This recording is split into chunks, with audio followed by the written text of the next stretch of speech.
හරි. දාන මාතෘකාව අපි කතා කරමු එක මාතෘකාවක් ගැන. ඒකෙන් මම විස්තර කරන්නම් මොකද්දද මම කතා කරන්නේ කියලා. හරි. අනුයාත අයනීකරණ ශක්තිය සලකලා දැන් අපි ප්‍රධාන මාතෘකාව උනේ බලන්න කලින් ගිහිල්ලා ඉලෙක්ට්‍රෝන වින්‍යාස ස්ථායීතාවය නෙවෙයි ඊටත් කලින්මම දුන්නා නේද? සඵල න්‍යෂ්ටික ආරෝපණයක් නෙවෙයි ඊටත් කලින් පරමාණු කාර්යය හේවටත් කලින් අයනීකරණ ශක්තිය මගින් කොහොමද න්‍යෂ්ටිය වටා ශක්ති මට්ටම් පිහිටනවා කියලා ඔප්පු කරන්න කියලා මම දුන්නානේ. රයිට්. ඒ ගැන තමයි දැන් කතා කරන්න හදන්නේ. ඒකට මම උදාහරණයක් විදිහට ගන්නවා ඔක්සිජන් අණුයාත අයනීකරණ ශක්තිය. හරි. ඔක්සිජන්ගේ අයනීයාත අයනීකරණ ශක්තිය ගන්නවා. right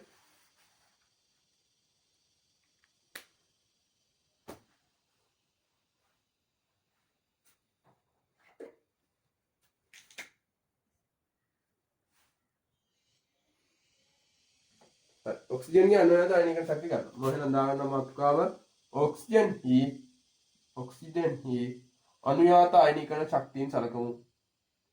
අණුයාත අයනීකරණ ශක්තියින් සලකමු. අණුයාත අයනීකරණ ශක්තියින් සලකමු. right එහෙනම් බලමු කොහොමද ඔක්සිජන්ගේ අණුයාත අයනීකරණ ශක්තිය සලකලා ආයනීකරණ ශක්ති සටහනක් ඇඳලා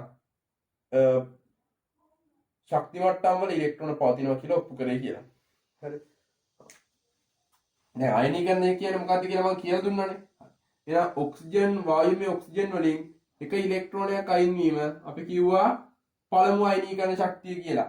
I1 කියලා මම ඒක දාගන්නවා. හරි. මෙයාගෙන් තවත් ඉලෙක්ට්‍රෝනයක් අයින් වුණොත් I ධන දෙකක් හැදෙන ඔක්සිජන් වල. මේකට අපි කියනවා I2 කියලා. හරි. මේ විදිහටම අණුයාත අයනීකරණ ශක්තිය කියන්නේ I1 I2 I3 විදිහට පිළිවෙලට එකිනෙක පිළිවෙලට තියෙනවා. හරි. I4 ධන 4යි. තව ඉලෙක්ට්‍රෝනයක් අයින් කරොත් I5 වෙනවා. හරි. ඔය විදිහට I8 වෙනකන් යන්න ඕනේ. හරිද? ඔක්සිජන් වල අවසන් ශක්ති මට්ටමේ තියෙන ඉලෙක්ට්‍රෝන 8ම අයින් කරන්න ඕනේ. හරි.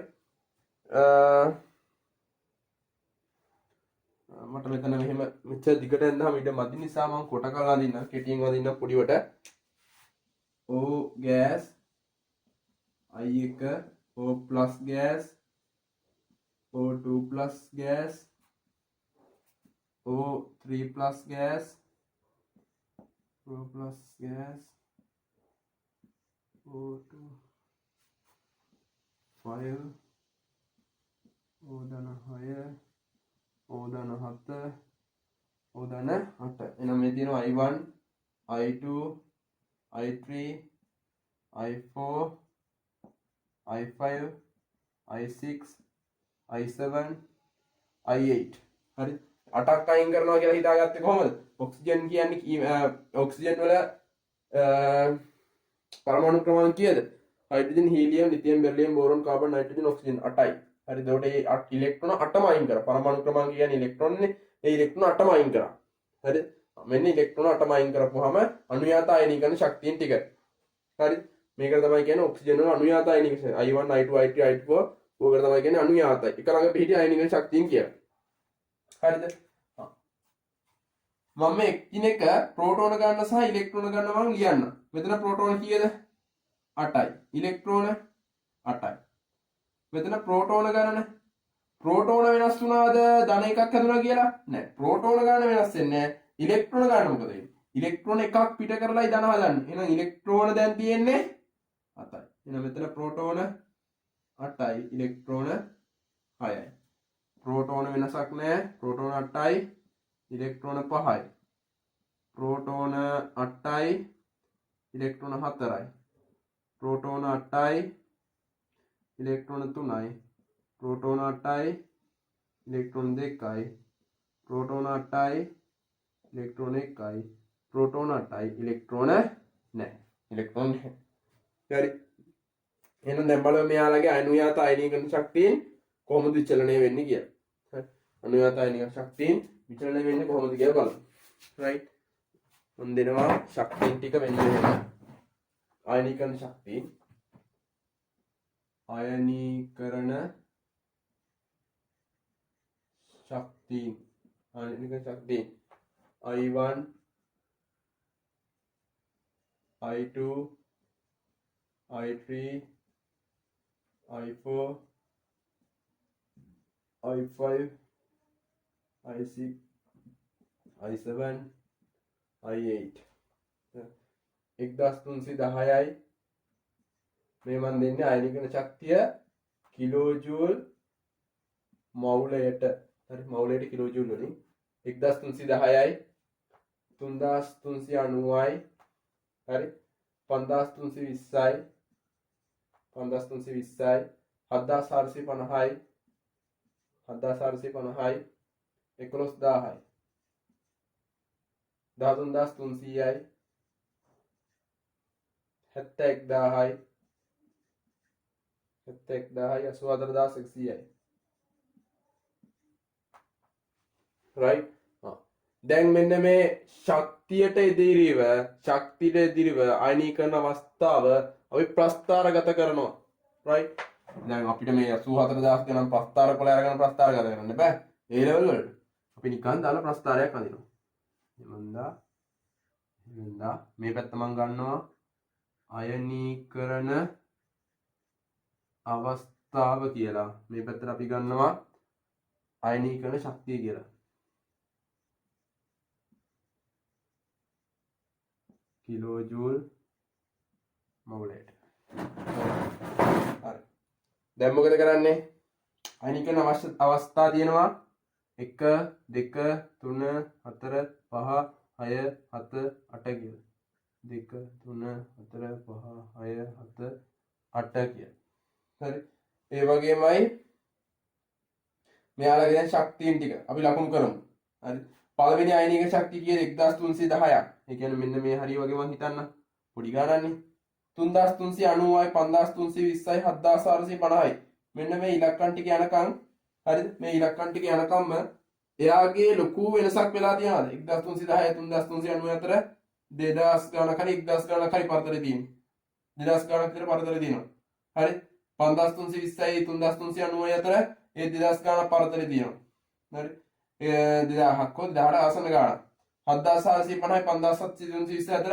2000 ගණනක් පරතරේ තියෙනවා පරතරේ මොකද වෙන්නේ හැම වෙලේම 2000ට කිට්ටුයි හරි පරතර සමාන වෙලා එහෙනම් අපිට ලකුණු කරන්න පුළුවන් මේ ටික ඕනෝම එක පෙරට හරි පරතර සමානයිනේ පරතර සමානයි නම් ලොකු ශක්ති වෙනසක් වෙනා නැහැ ලොකු ශක්ති වෙනසක් වෙලා නැහැ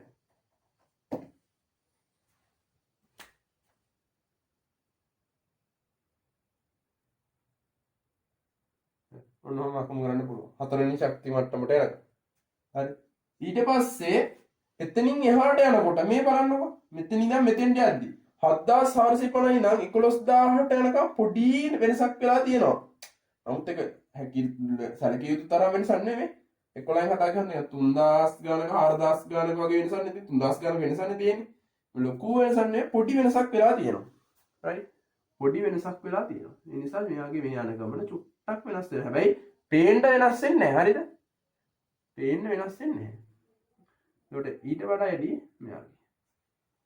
හයවෙනියගේ ඊට වඩා වැඩි. මොකද වෙන්නේ? 13370ට ඉතා විශාල නැග්මක්. හරි අයනිකරණ ශක්තිය ඉතා විශාල විදියට වෙනස් වෙලා තියෙනවා. එහෙනම් මම 7 වෙනියගේ අයනිකරණ ශක්තිය මෙන්න මේ උඩින් ඇඳ ගන්නවා.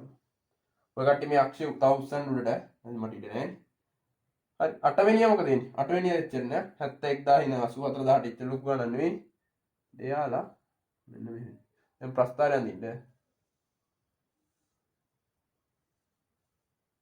මෙතනදී මොකද වෙන්නේ? ලොකු වෙනසක් වෙලා මෙතනින් කෙලින්ම ගිහින් තියෙනවා.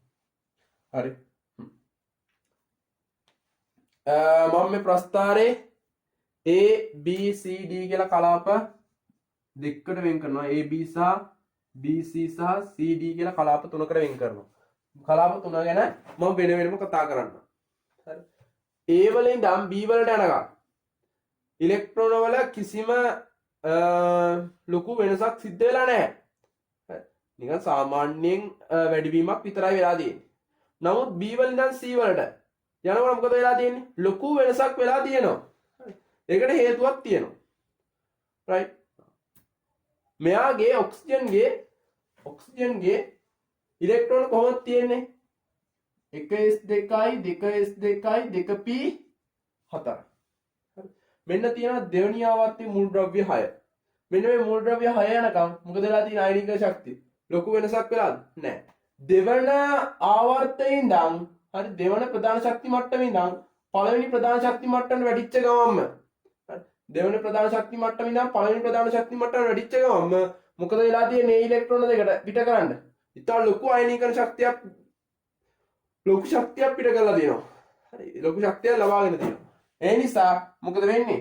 මෙන්න මේ BC කියන ગેප් එකට හේතුව වෙන්නේ මොකද්ද? ශක්ති මට්ටම් දෙකක ඉලෙක්ට්‍රෝන පැවතීමයි. හරි. එතකොට මේ මෙතෙන්ට එනකම් මොන ශක්ති මට්ටමේ තියෙන්නේ? මෙතෙන්ට එනකම් දෙවෙනි ශක්ති මට්ටමේ ඉලෙක්ට්‍රෝන තියෙන්නේ. මෙතනින් එහාට තියෙන්නේ පළවෙනි ශක්ති මට්ටමේ ඉලෙක්ට්‍රෝන. මෙන්න මේ නිසා තමයි ඔය ලොකු ශක්ති වෙනසකට හේතුව වෙන්නේ. right? ලියන්න A සිට B දක්වා ක්‍රමයෙන් අයනීකරණ ශක්තිය වැඩි වී ඇත. ක්‍රමයෙන් අයනීකරණ ශක්තිය වැඩි වී ඇත.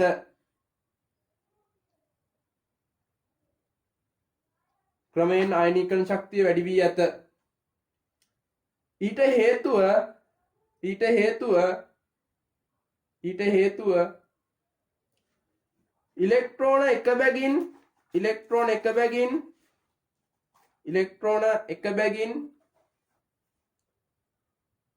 ඉලෙක්ට්‍රෝන එක බැගින්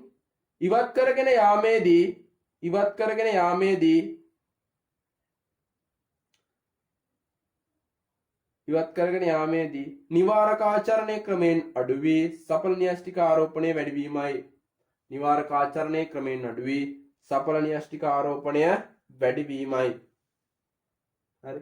නිවාරක ආචරණය ක්‍රමයෙන් අඩු වී සඵල න්‍යෂ්ටික ආරෝපණය වැඩි වීමයි. හරි. මොකද්ද ඔය නිවාරක ආචරණය කියන්නේ? ඉලෙක්ට්‍රෝන අතර ඇති වෙන විකර්ෂණ බලය. දැන් මෙතන ඉලෙක්ට්‍රෝන 8යි, මෙතෙන්දෙදි ඉලෙක්ට්‍රෝන 7ක් වෙලා. හරි. මෙතෙන්දෙදි ඉලෙක්ට්‍රෝන 6ක් වෙලා. දැන් ඉලෙක්ට්‍රෝන අඩු වෙන්න නිවාරක ආචරණයත් මොකද වෙන්නේ? ඉලෙක්ට්‍රෝන අතර තියෙන විකර්ෂණ බලය නිවාරක ආචරණය කියන්නේ. නිවාරක ආචරණයත් අඩු වෙලා. නිවාරක ආචරණය අඩු වෙලා සඵල න්‍යෂ්ටික ආරෝපණය මොකද වෙලා තියෙන්නේ? සඵල න්‍යෂ්ටික ආරෝපණය වැඩි වෙලා තියෙනවා. තේරුණාද? හරි. මෙන්න මේ නිසා තමයි සඵල න්‍යෂ්ටික ආරෝපණය වැඩි. ඔන්න A වලින් ඉඳන් B වලට යද්දි සිද්ධිය. B වලින් ඉඳන් C වලට යද්දි මොකද වෙන්නේ? ෂණිකව අයනීකරණ ශක්තිය වැඩි වීමක් තියෙනවා. හරි. ඒකට හේතුව ලියමු. දැන් ඊළඟ පොයින්ට් එක B සිට C දක්වා ෂණික අයනීකරණ ශක්තිය වැඩි වීමක් ඇත. ෂණික අයනීකරණ ශක්තිය වැඩි වීමක් ඇත.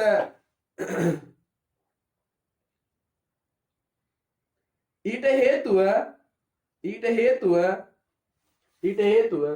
හත්වන ඉලෙක්ට්‍රෝනය පරමාණුවේ අභ්‍යන්තර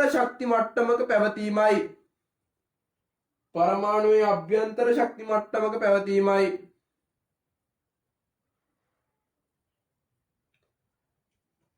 එවිට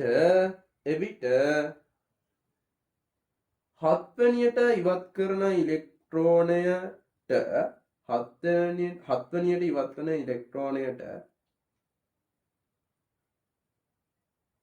න්‍යෂ්ටියේ සිට ඇති දුර හෙවත් පරමාණුක අරය අඩුවන බැවින් අයනීකරණ ශක්තිය ෂණිකව වැඩි වේ. පරමාණුක අරය අඩුවන බැවින් අයනීකරණ ශක්තිය ෂණිකව වැඩි වේ. හරි. ෂණිකව වැඩි වේ. මොකක්ද ඒ කියන්නේ? දැන් මම මෙයාව ඇන්දොත් එම මෙන්න මෙහෙමනේ ඉන්නේ. ඔක්සිජන් වල මෙන්න එක්කෙනෙක් මෙන්න අනිත් වලද. හරි. මෙයාගේ ඉලෙක්ට්‍රෝන 8ක් නේ තියෙන්නේ. ඔන්න දෙන්නයි. ඉතුරු ටික මේකේ තියෙන්නේ. 1යි 2යි 3යි 4යි 5යි 6යි. ඔන්න දෙවෙනි ශක්ති මට්ටමේ ඉතුරු ඉලෙක්ට්‍රෝන 6 තියෙනවා. හරි. දැන් මොකද වෙන්නේ? 1යි 2යි 3යි 4යි 5යි 6යි. මෙතෙන්ට එනකොට ඉලෙක්ට්‍රෝන කීයක් ඉවත් කළාද? මෙන්න මේ අවසන් ශක්ති මට්ටම වල තියෙන ඉලෙක්ට්‍රෝන 6ම ඉවත් කරලා. හරි. දැන් ඉතුරුලා තියෙන්නේ මොකද්ද? ළඟ තියෙන ඉලෙක්ට්‍රෝන දෙක විතරයි. හරි. දැන් මොකද වෙලා තියෙන්නේ? මෙයාට දෙන ශක්තිය මෙන්න මේ නියස්ටිය විසින් මෙයාට දෙන බලය වැඩි. එහෙම නැත්නම් අරය අඩුයිනේ දැන් පරමාණු කරේ. බාහිර ඉලෙක්ට්‍රෝන ටික ඔක්කොම අයින් වුණාම මේකේ නෑනේ ආ ඉලෙක්ට්‍රෝන. දැන් තියෙන්නේ මෙතන. දැන් මොකද වෙන්නේ? අරය අඩුයි. අරය දැන් අයනීකරණ ශක්තිය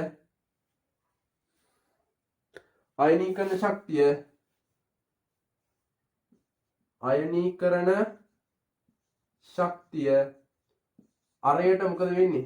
පරමාණුක අරයට ප්‍රතිලෝම සමානුපාතිකයි.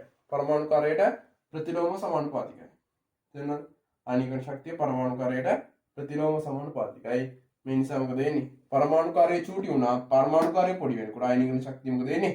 වැඩි වෙනවා. මෙන්න මේ නිසා තමයි දැන් මෙතෙන්දී පරමාණු කාර්යය පොඩි වෙලා ඒ නිසා ක්ෂණිකව අයනීකරණ ශක්තිය ඉතාමත් වැඩි වෙලා.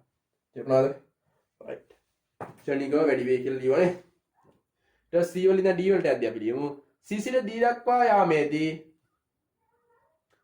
D දක්වා යාමේදී සඵල න්‍යෂ්ටික ආරෝපණය නැවතත් වැඩි වන බැවින් අයනීකරණ ශක්තිය වැඩි වේ. ඒ කියන්නේ එහෙම ලොකු වැඩිවීමද නිකන් සාමාන්‍ය විදිහට වැඩි වෙලා යනවා. හරි? C සිට D දක්වා යාමේදී සඵල න්‍යෂ්ටික ආරෝපණය නැවතත් වැඩි වන බැවින් අයනීකරණ ශක්තිය වැඩි වේ. හරි? හරි. එහෙනම් අපිට මේකෙන් නිගමනය කරන්න පුළුවන් මොකද්ද? ඔක්සිජන් වල ප්‍රධාන ශක්ති මට්ටම් දෙකක් තියෙනවා මේ. ප්‍රධාන ශක්ති මට්ටම් දෙකක් තියෙනවා කියලා අපිට නිගමනය කරන්න පුළුවන්. එහෙනම් ලියන්න මේ අණුව ඔක්සිජන්හි ශක්ති මට්ටම් වල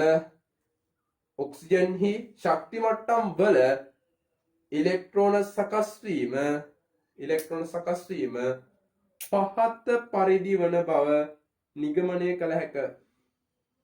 පහත පරිදි වන බව නිගමනය කළ හැක.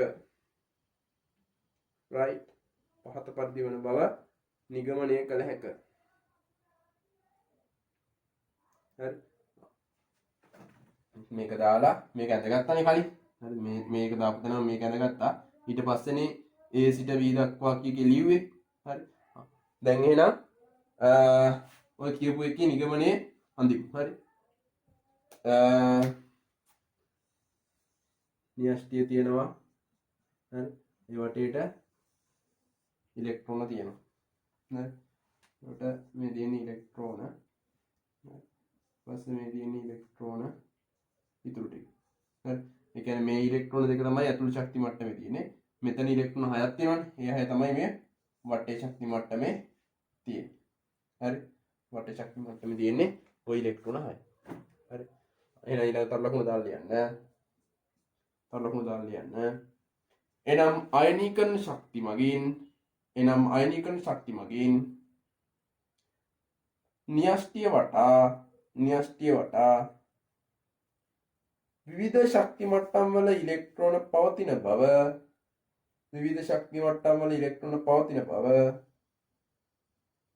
ප්‍රායෝගිකව පැහැදිලි කරගත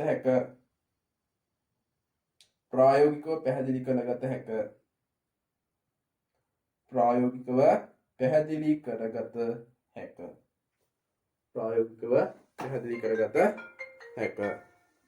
right? ප්‍රායෝගිකව පැහැදිලි කරගත හැක.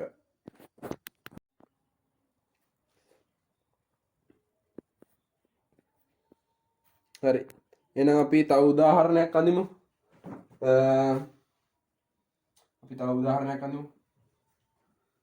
මේ වගේ තව උදාහරණයක් අඳිමු. අපි ඔක්සිජන් නේ ඔය ගත්තේ. හරි. ඔක්සිජන් ගත්තේ. තව උදාහරණයක් අඳිමු මේ විදිහට. මම ගන්නම් බෙරිලියම්. හරි. right. බෙරිලියම් වල ඉස්සරෝම ලියන්න ඕනේ බෙරිලියම් වල ඉලෙක්ට්‍රෝන වින්‍යාසය. කොහොමද ලියන්නේ? 1s2යි 2s2යි. ඔක තමයි බෙරිලියම් වල ඉලෙක්ට්‍රෝන වින්‍යාසය. හරි. එහෙනම් බාහිරතම තියෙන්නේ මොකද්ද? s ඉලෙක්ට්‍රෝන දෙකක්. ඊට පස්සේ ශක්ති මට්ටමක් වෙනස් වෙනවා මේ. පළවෙනි ශක්ති මට්ටමට වඩනවානේ. මේ දෙන්න ගියපු ගාම ඊළඟ ඉලෙක්ට්‍රෝනේ මෙතෙන් වැටෙනවා. එහෙනම් මොකද වෙන්න ඕනේ? එයා ඉතා වැඩිවීමක් වෙන්නලා ඉතුරු ඉලෙක්ට්‍රෝන දෙක ඔය විදිහට යනවා. හරි. එතකොට මේ ආයනීකරණ ශක්තිය ආවර්ත අයනීකරණ අවස්ථාව ඔස්සේ අයනීකරණ අවස්ථාවත් එක්ක දක්වන ප්‍රස්ථාරය. ඊට පස්සේ ඔය කට්ටිය මේ ප්‍රස්ථාරය මේ කොටස් නම් කරගන්න. A B C D කියලා නම් කරගන්න. ඒකලා A B ඇති වෙන්න හේතුව අර මං කලින් ලිව්වේ A B හේතුව A වලින් නම් B ට යද්දී ශක්තිය වැඩි වෙලා. ඒකට හේතුව මොකද්ද? ඉලෙක්ට්‍රෝන පිට කරද්දී නිවාරකාචරණය අඩු වෙනවා. හරිද? සඵල න්‍යෂ්ටික ආරෝපණය වැඩි වෙනවා. සඵල න්‍යෂ්ටික ආරෝපණය වැඩි වෙද්දී අයනීකරණ ශක්තිය වැඩි වෙනවා. හරි? ඒක ලියන්න ඕනේ AB වලට හේතුව. හරි? එහෙනම් ඉලෙක්ට්‍රෝන අඩු වෙන විට මම මේක ලියලා දෙන්නම්. ඊළඟ කියනවා ඔය කට ලියන්න ඕනේ. හරි? ඉලෙක්ට්‍රෝන අඩු වෙන විට සඵල න්‍යෂ්ටික ආරෝපණය ඉලෙක්ට්‍රෝන අඩු වෙන විට නිවාරක ආචරණය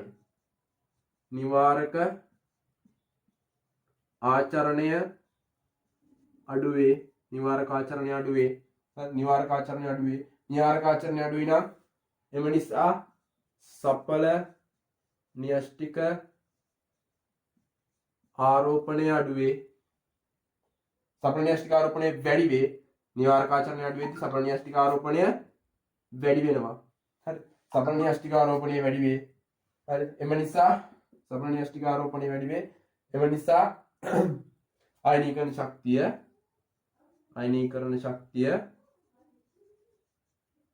වැඩි වේ. මොලිව්. හරි? ඊට පස්සේ මොකද වෙන්න ඕනේ?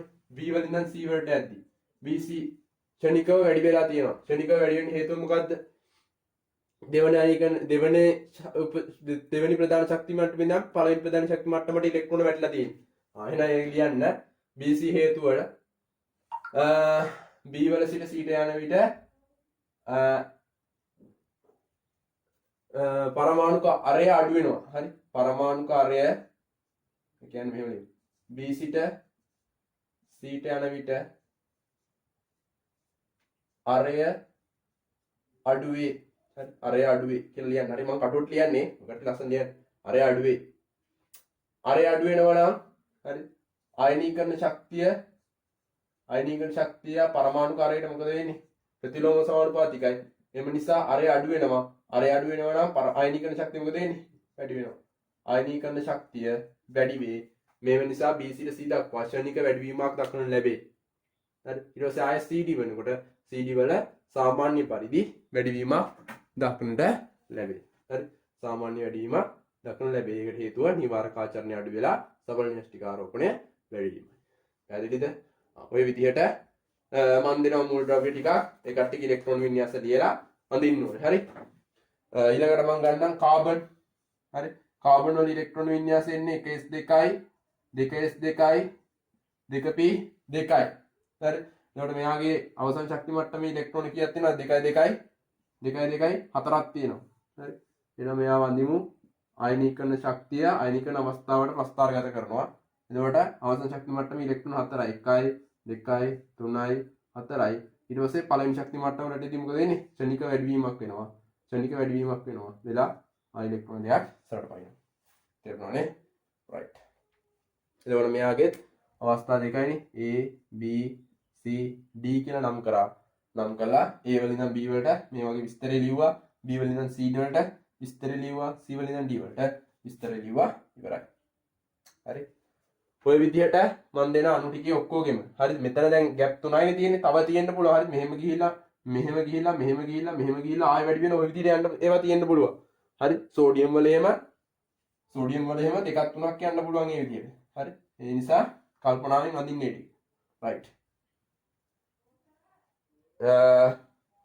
එහෙනම් කාබන් දෙවෙනි එක කාබන්. දැන් බෙරිලියම් මෙතන තිබ්බේ කාබන්. ඊට පස්සේ අඳින්න ඕනේ ඔය කට්ටිය සෝඩියම්, ෆ්ලෝරින් සහ අපි අඳිමු ටිකක් ලොකු එකක්.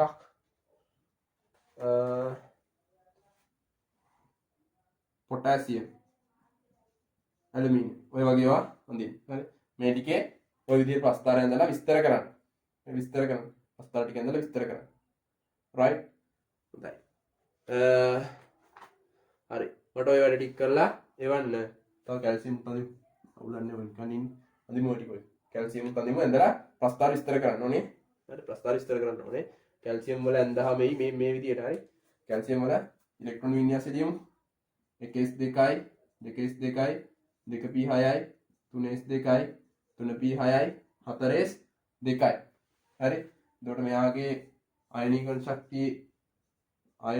ශක්තිය ඒ වගේම අයනීකරණ අවස්ථා ප්‍රස්ථාරයෙන් දාම මෙන්න මේ අවසාන ශක්ති මට්ටම ඉලෙක්ට්‍රෝන කීයක් තියෙන්නේ 2යි. හරි.